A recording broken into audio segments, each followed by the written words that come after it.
On May 26, 2026, in a hospital in Gallarate, northern Italy, 4 autopsies were completed. The bodies of Monica Montefalcone, Giorgia Somacal, Muriel Odenino, and Federico Gualtieri had been examined by forensic specialists. The family's lawyer made a statement afterward that surprised many people who had been following this story.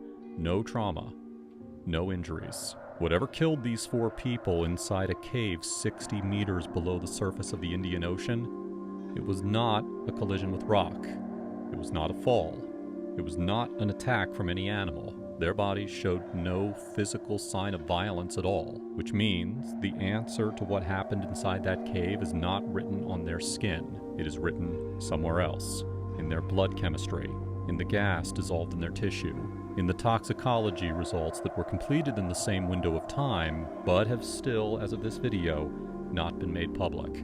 In the weeks since our last video on this story, the Finnish divers who recovered the bodies have spoken publicly for the first time in real detail. Footage from inside the cave has aired on Italian television. A veteran Maldivian dive instructor who has personally completed more than 50 technical dives in this exact cave has given his own theory to the press. And new details about exactly where Gianluca Benedetti's body was found have settled a contradiction that existed in the earlier reporting. This video covers all of it, the autopsy findings and what no trauma actually rules in and rules out, the first direct interview with lead Finnish diver Sami Paakkarinen, the unmapped tunnel that the recovery team found by following marks in the sand, the sharks that appeared during the recovery operation, not 1, but 2 separate species at 2 separate moments. And at the end of this video, we're going to do something we have not done in the first 2 parts of this series. We are going to lay out, openly and clearly, what we believe happened inside that cave based on everything that has now been reported, while being completely honest about where the evidence ends and where our own interpretation begins. If you have not yet watched part 1 or part 2 yet, the links are up above and in the description. This video assumes that you know the basic framework, the sandbank, the optical illusion, the missing guideline. We're not reporting that here. This is what came after. Now before we get into it, if you have found this series valuable, take a second to hit like and subscribe.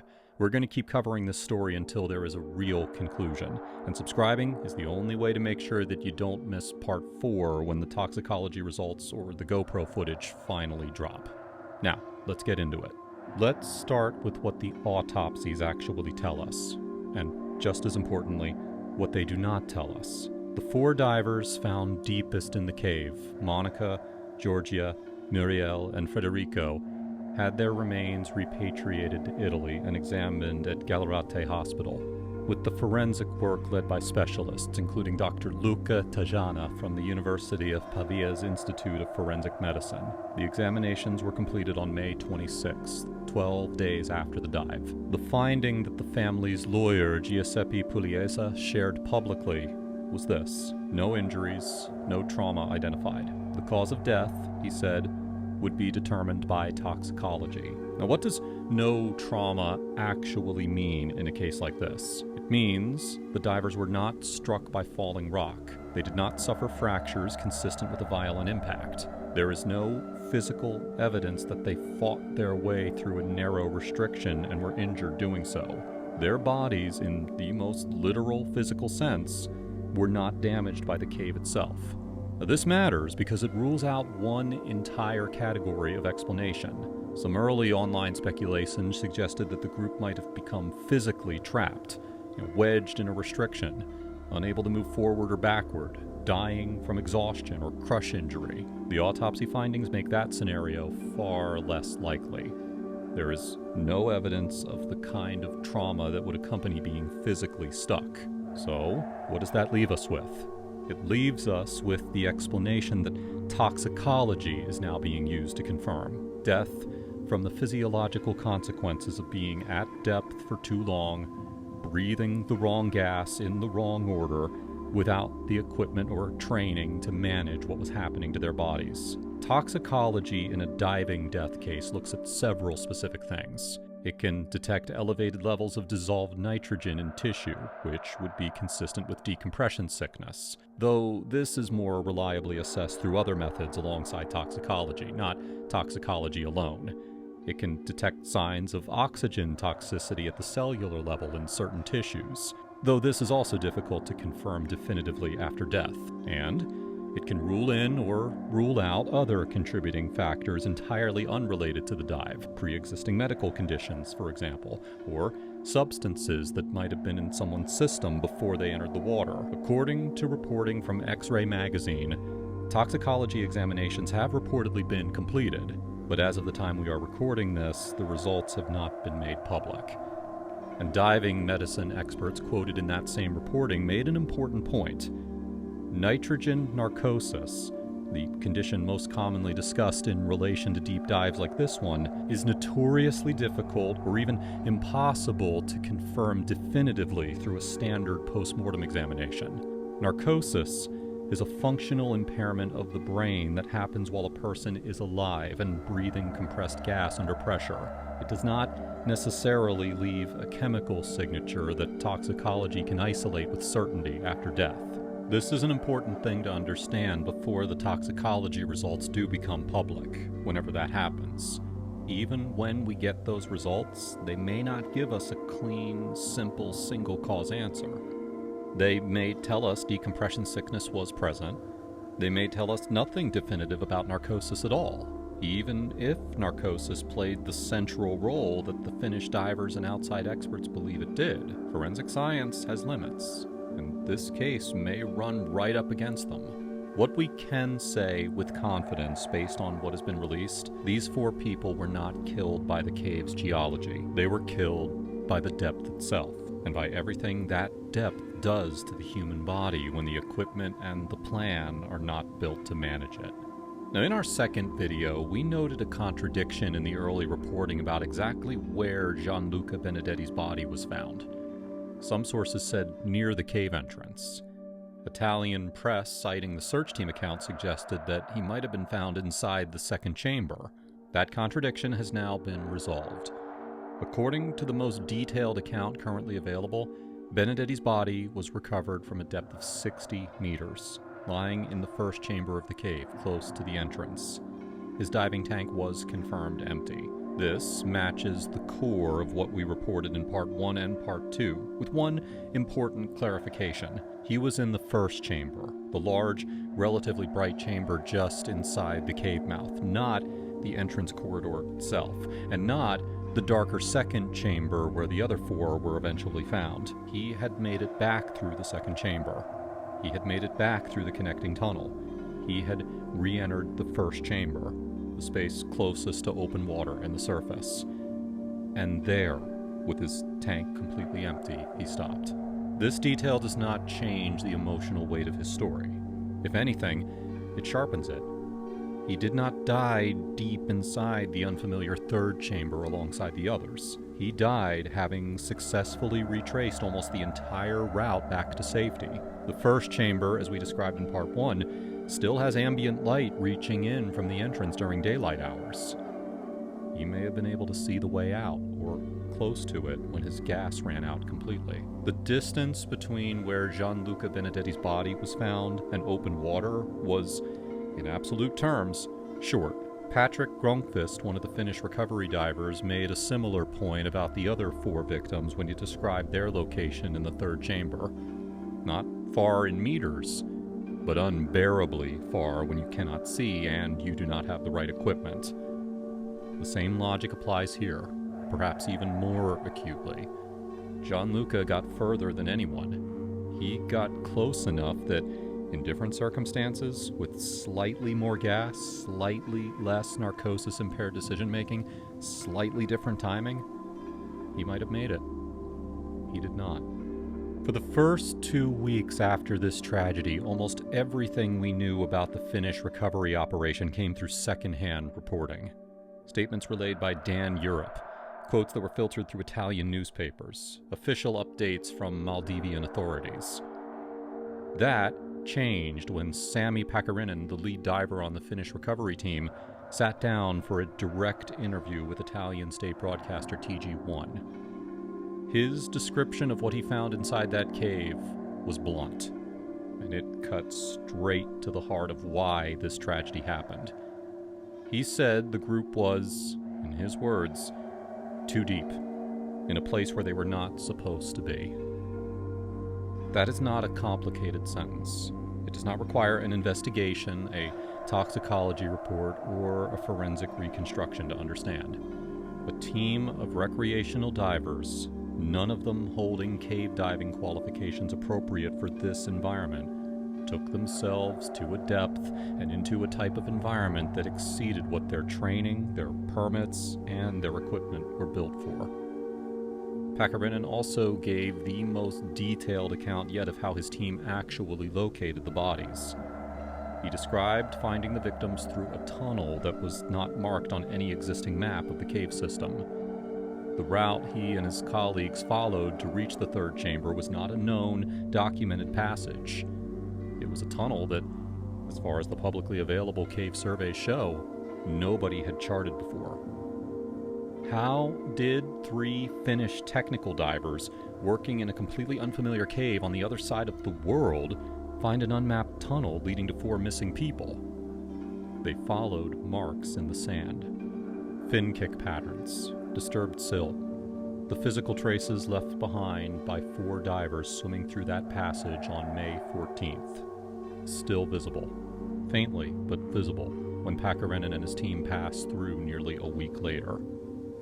The cave's general lack of current meant that those marks had not been completely erased by water movement. They were a kind of forensic trail, the closest thing to physical evidence of the group's final movements that exists outside of whatever the GoPro cameras eventually reveal. Now, this detail does something important for our understanding of the tragedy. It confirms, with physical evidence rather than just inference, that the group moved as a unit into that side tunnel. They did not scatter randomly. They did not split up and search different routes.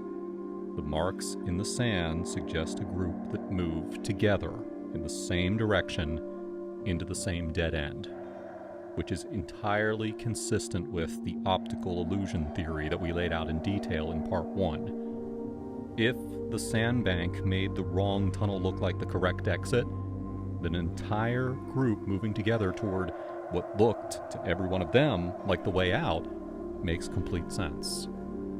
It is the kind of detail that turns a theory into something closer to evidence. On May 28th, footage that the Finnish recovery team had filmed inside the cave aired publicly for the first time, showing the transition from the first light-filled chamber into the dark second chamber. Dan Europe specifically asked media not to publish any images showing the recovered bodies themselves or the recovery process directly involving the victims, a request that reflects a level of care and respect for the families that deserves to be acknowledged. The footage that was released focused on the cave structure and environment, not on the tragedy's most painful physical details. Most of the expert commentary on this tragedy so far has come from people who were not familiar with this specific cave before May 14th. The Finnish recovery team, Dan Europe's leadership, international diving safety organizations that were speaking in general terms about cave diving risk. There is one voice in this story who knows this cave better than almost anyone else alive. Shaf Naeem is a veteran Maldivian dive instructor trainer and an advisor to the Maldives National Defense Force. According to his own account, given to the Italian news agency ANSA, he has personally completed more than 50 technical dives inside this exact cave system. 50 dives before any of this happened. This is a man who knows the first chamber, the connecting tunnel, the sandbank, the second chamber, and the layout of the wider system in a way that no one else commenting on this tragedy does. His assessment, in his own words, everyone knows the rules were broken. He's not speculating about whether the Italian group followed proper cave diving protocol. He is stating it as a matter of established fact within the local diving community. And his explanation for how the tragedy unfolded is one of the clearest pieces of expert analysis to emerge from this entire case. Naeem proposed what he described as a domino effect, a chain of compounding factors that, individually, might each have been survivable, but together became fatal. Inadequate gas supplies for the depth and the plan. Nitrogen narcosis affecting judgment and reaction time at exactly the moment that clear thinking was most needed. Poor visibility inside an overhead environment where visibility, once lost, does not return until you're back in open water. This domino effect framing connects directly to something that we discussed at length in part 1 of this series. The idea that catastrophic cave diving accidents are rarely caused by one single error. They are caused by a sequence. A small problem at the start, a slightly worse problem 5 minutes later, a decision then made under the influence of narcosis that would never have been made with a clear head.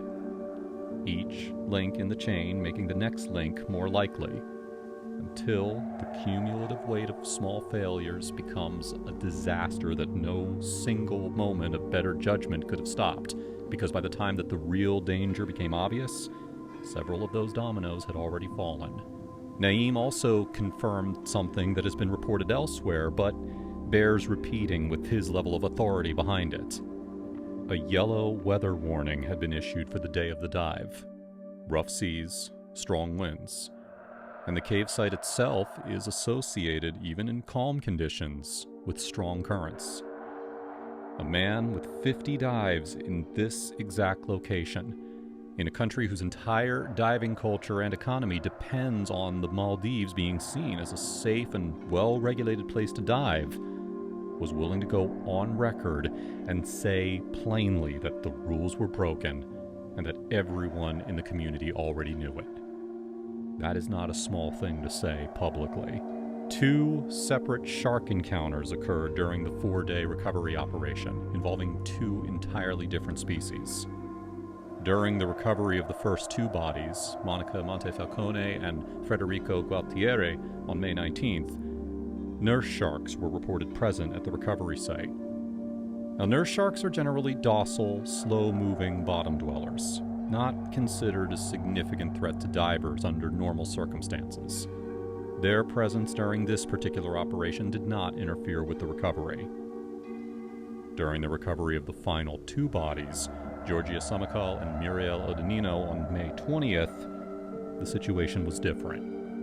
A tiger shark approached the recovery site. Tiger sharks are a substantially more serious concern. They are large, capable of aggressive behavior, and are responsible for a disproportionate number of serious shark incidents worldwide. According to the available reporting, the tiger shark approached briefly and then left. The recovery was not abandoned, the operation continued and was completed that same day. It is worth remembering, if you watched our other video on Maldives shark incidents, that this is the same broader marine environment where shark behavior around human activity has been a documented and growing concern in recent years. Now, we are not suggesting any connection between that issue and this particular encounter. There's no evidence that the tiger shark's appearance here was related to feeding activity or altered shark behavior patterns. It may simply have been a wild animal in its natural habitat encountering an unusual amount of human activity in its territory. But it is a detail that adds yet another layer of difficulty and danger to an already extraordinarily demanding recovery operation.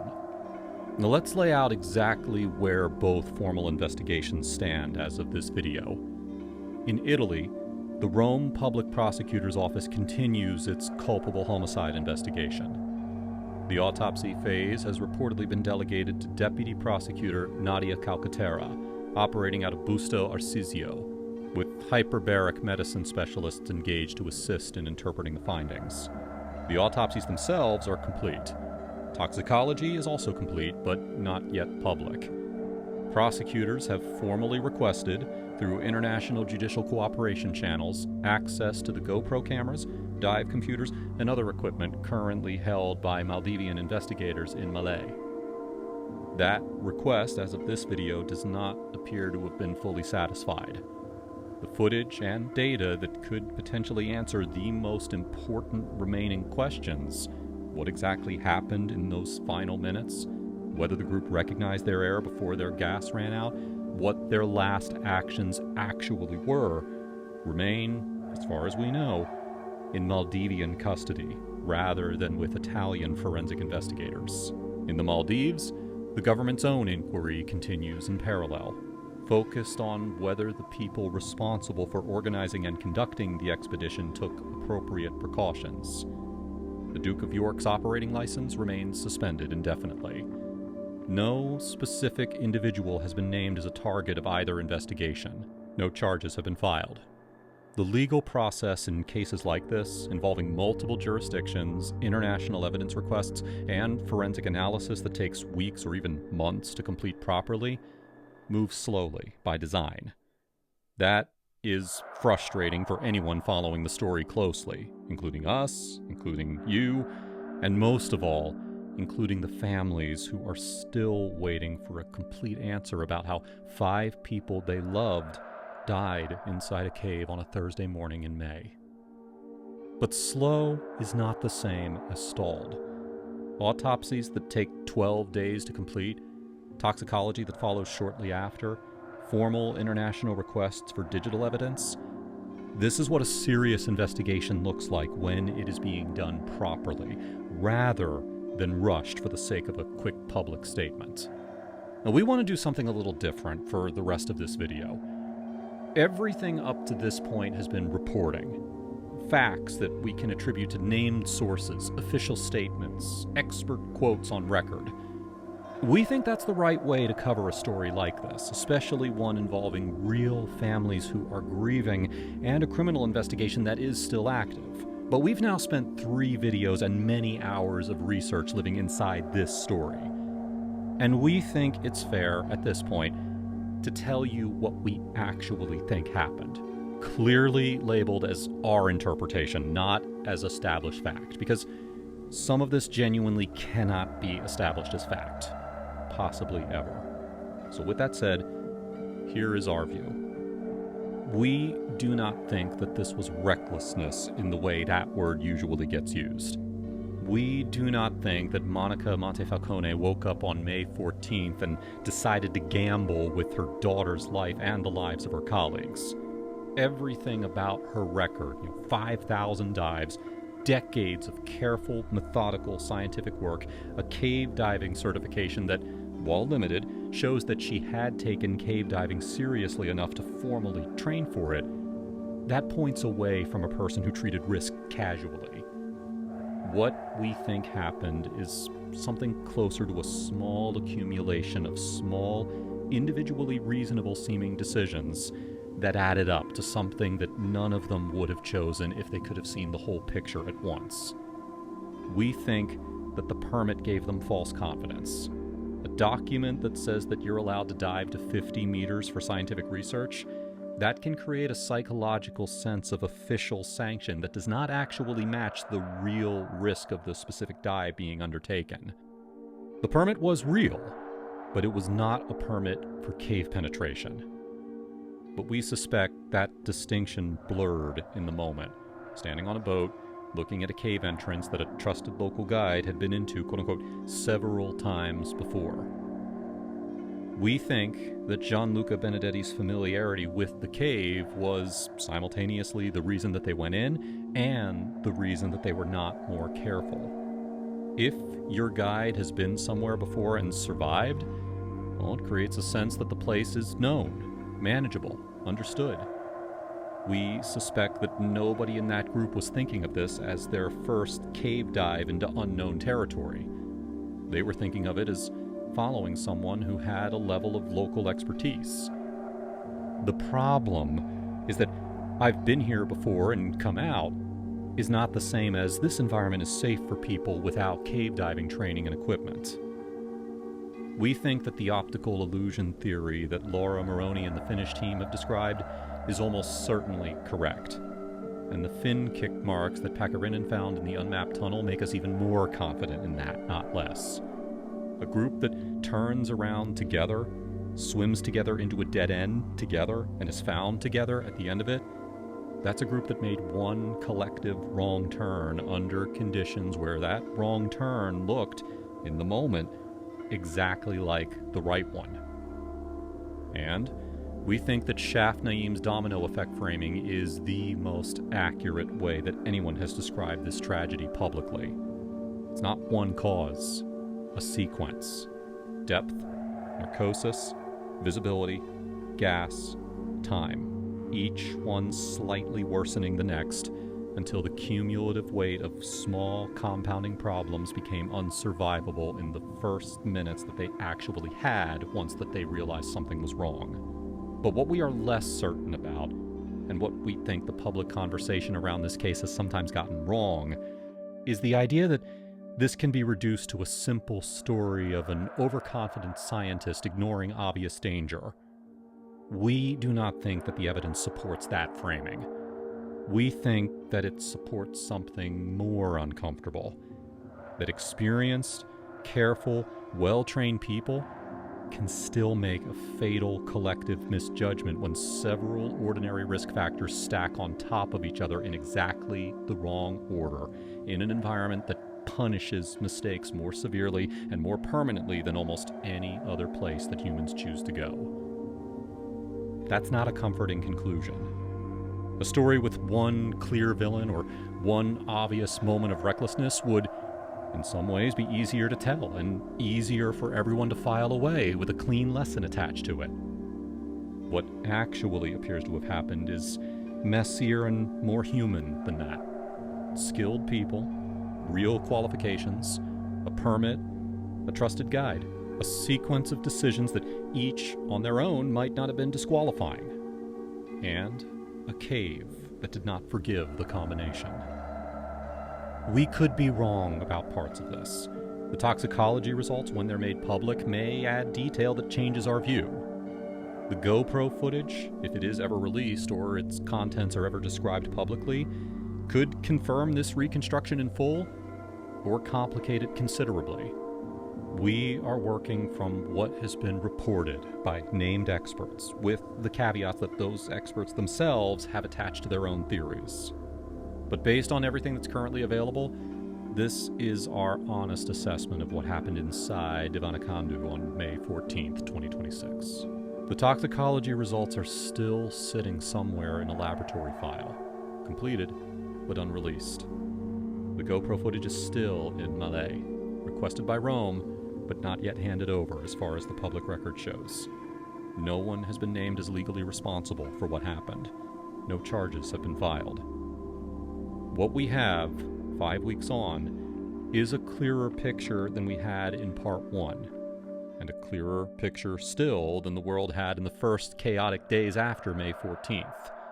We know that the autopsies found no trauma.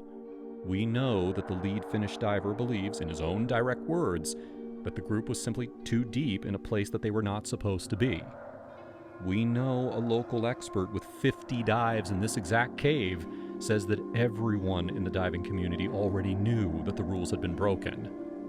We know that the recovery team found the bodies by following marks in the sand, in a tunnel that exists on no map. And we know that somewhere in Italy, 4 families are waiting for a toxicology report to tell them, in the only language that science has left to offer, exactly what happened to the people they loved during the last minutes of their lives. Now, we will be back with part 4 when the toxicology results are released, or when the GoPro footage, if it ever becomes public in any form, gives us a clearer window into those final minutes than marks in the sand and an empty tank in a lit chamber can give us on their own. If you have your own theory about what happened in that side tunnel, or if you think that we got something wrong in our analysis, then please tell us in the comments. We read them, and Some of the best corrections to this series so far have come directly from people who know more about cave diving than we do. And if you do want to be here when Part 4 drops, please make sure you're subscribed with notifications on, because we will not be padding that video with filler. When we post it, it will be because something real has changed. Until then, this is what we know, and this is what we think. Thank you for being here for 3 parts of this story, ladies and gentlemen. We know it has not been an easy one to sit with.